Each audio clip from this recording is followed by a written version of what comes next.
কেনা যাবে কিনা? কে কিনে দেবে? এটা তো লেখেননি আপনি, এটা জানার কথা কিন্তু। কে কিনে দিবে? না না না না, কিস্তিতে দেবে, শ্বশুর বাড়ি না এটা। দিবে কিভাবে দিবে? শোরুমে দিবে আপনাকে, শোরুম থেকে দিবে, তাই না? এটা জায়েজ। যদি মালিক, কাস্টমার আর দোকানদার দুইটা যদি হয় তাহলে জায়েজ। খুব ভালো করে শুনেন।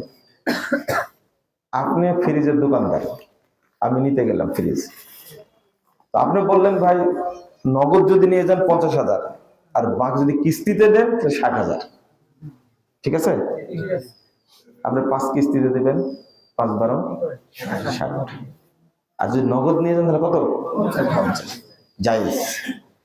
কিন্তু এর মধ্যে থেকে আরেকজন ঢুকে গেছে, ও দোকান থেকে কিনে দিচ্ছে 50,000 টাকা দেয়, আর কিস্তি খাবে কে? হারাম। এটা হারাম। বুঝলেন কথা? এটাই মানুষকে বোঝাতে পারি না আমরা। এই তৃতীয় পক্ষ ঢুকলে হারাম, যেটা চলছে এখন।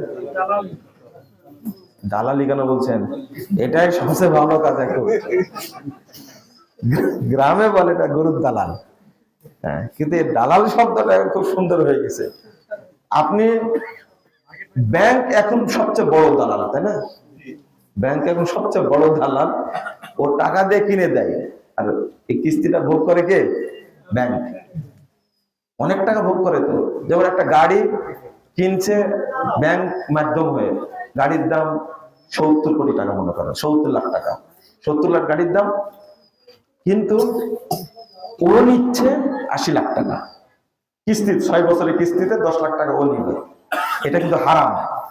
যদি এটা চলে কার সাথে? সরাসরি মালিকের সাথে, দোকানদার এবং কাস্টমার, তাহলে কি জায়েজ। নগদে এক দাম, বাকিতে আরেক দাম। তৃতীয় পক্ষ ঢুকলেই কি হারাম। মনে থাকবে কি যেটা চলছে এখন?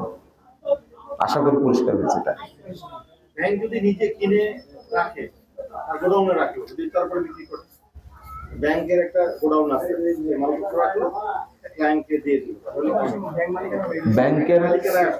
ব্যাংকের শোরুম আছে, তাহলে কোনো প্রশ্নই আসে না। ব্যাংকই মালিক, ও তো ইয়া খাওয়ার মানে কিস্তি খাওয়ার সুযোগ থাকলো না, ও নিজেই বিক্রি করছে, নিজেই খাচ্ছে। ব্যাংকে কিন্তু নাই। অনেক ব্যাংকের গোডাউন আছে, জানেন আপনি?